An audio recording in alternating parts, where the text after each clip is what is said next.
Our residence section has two major panels you need to focus on.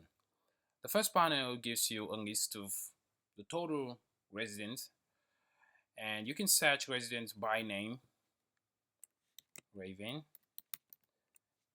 and this is just going to filter based on the name that is provided. You can also search by number, by gender, by relationship, or by email, and it's just going to filter according to the keyword.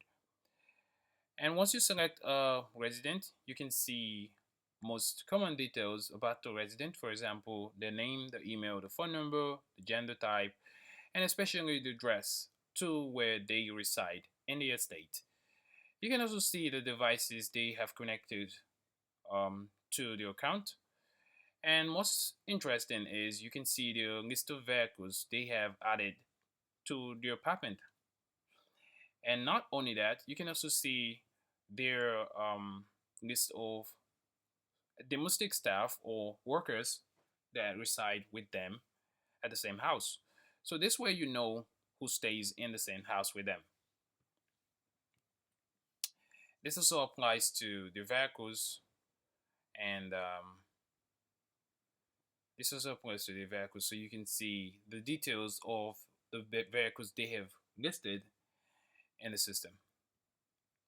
And if you have the right privilege, you can request to pre-register a resident. What this does is allows you to pre-register a resident and assign the residents to their various apartments. And you can see we have a simple form that allows you to enter full name, which is the first name and the last name, emails and phone numbers. You can select the gender if you know. If you don't, you can ignore that. And once you're done, you can add resident. And what it's going to do is it will send a request to our server. And once we process your request, the resident will be listed in the estate.